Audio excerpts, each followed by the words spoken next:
MPP model primary school English medium school మన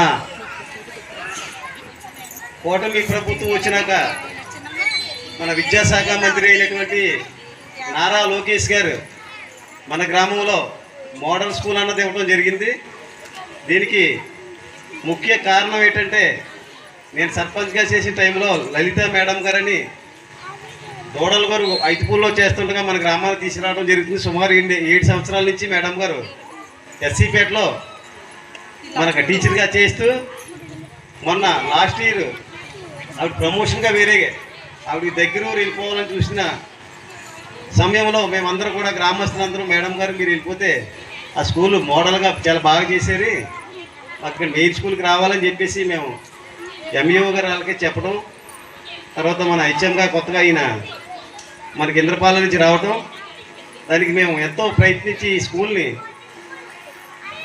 మండలంలోనే 5వ స్కూల్ ఇవ్వడంతో మా మండల 8 స్కూల్లో మన స్కూల్ కూడా రావడం చాలా గొప్పతనం.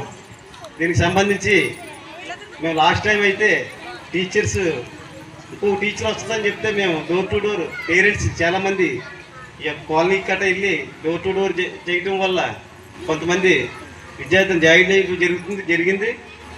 జస్ట్ మిస్ ఒక 4-3 స్టూడెంట్స్ రాకపోవడంతో ఒక టీచర్ని మిస్ అయ్యాం. అంటే ప్రభుత్వం వారు ఒక టీచర్కి ఇంచుమించుగా 40-50 వేలు జీతం ఇచ్చి మన గ్రామంలో మంచి ఇంగ్లీష్ మీడియం స్కూల్ పెట్టాలనే ఉద్దేశంతో ప్రభుత్వం వారు చేసే కార్యక్రమంలో భాగంగా మేమందరం కూడా స్టేజ్ మీద ఉన్న సురేష్ గారు కానీ, తర్వాత వెంకట్రావు గారు కానీ, బాబ్జీ గారు కానీ, అదేవిధంగా సర్పంచ్ గారు, ఎంపీటీసీ గారు అందరి సహకారంతో మన ఈ యొక్క స్కూల్ని మంచి పొజిషన్లో తీసుకెళ్లాలనే ఉద్దేశంతో అందరూ కూడా గ్రామస్తులందరి సహకారంతో ఈ కార్యక్రమం మేమందరం చేయడం జరుగుతుంది. దీనికి సందర్శించి కొంతమంది ఇక్కడ ఉన్న చాలామంది తల్లిదండ్రులు మా పిల్లలు ప్రైవేట్ స్కూల్లోనే జగన్నాథగిరిలో ఒక ఏదో స్కూల్ ప్లే స్కూల్ పెట్టారు, చాలామంది అక్కడ కూడా జాయిన్ చేయడం జరిగింది.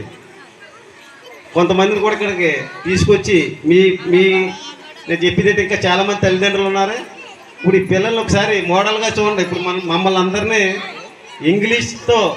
ఇంగ్లీష్లో మాట్లాడుతూ మమ్మల్ని రిసీవ్ చేసుకున్నారంటే మన గ్రామంలో పిల్లలు ఏ విధంగా చదువుతున్నారన్నది మీరందరూ కూడా ముఖ్యంగా తల్లిదండ్రులు తెలుసుకోవాలని విజ్ఞప్తి చేస్తూ రేపు రాబోయే రోజుల్లో కూడా అదేవిధంగా ప్రభుత్వం వారు కూటమి ప్రభుత్వం ఏం చెప్పిందంటే మీ పిల్లలు ఎంతమంది చదువుకుంటే అంతమందికి తల్లికి వందనం అనేది 15,000 రూపాయలు వేస్తా అన్నారు, వేసారు కూడా. రేపు రాబోయే రోజుల్లో కూడా ఇంకా చాలామంది తల్లిదండ్రులు ఇంకా ప్రైవేట్ స్కూల్లోనే 40,000, 50,000, 30,000 అలాగా చేతి డబ్బులు తీర్చుకుని పొద్దుట మళ్ళీ ఆటోలు స్కూల్లో ఎక్కించి పంపడం జరుగుతుంది. తల్లిదండ్రులు నేను ముఖ్యంగా ఇదే సమావేశాన్ని తెలియపడుతున్నాను. మీరందరూ కూడా మీ పిల్లల్ని మన ఈ ఇంగ్లీష్ మీడియం స్కూల్లో జాయిన్ చేయండి. మంచి విద్యని మంచి క్రమశిక్షణ నేర్పుతారని సందర్భంగా మీ ప్రతి తల్లిదండ్రులు అదేవిధంగా ఇంకా రానా తల్లిదండ్రులు కూడా వాళ్ళందరూ కూడా చెప్పాలి. మేము కూడా రేపు ఈ స్కూల్ అయిన వెంటనే రేపు స్కూల్ ఓపెన్ అయిన మే నెలలో కూడా మేము అందరూ ఈ స్టేజ్ మీద ఉన్న ప్రతి ఒక్కరు కూడా మీ ఇంట్లోకి వచ్చి మీ పిల్లలందరినీ కూడా మన స్కూల్లో జాయిన్ చేయాలని అభ్యర్థించడం జరిగింది. ఎందుకంటే మేము చెప్పిదే చేస్తున్నాం. పిల్లలు కూడా ఈరోజు చూడండి మన ఎదురుకుండా కూర్చున్నారు మీ పిల్లలందరూ కూడా.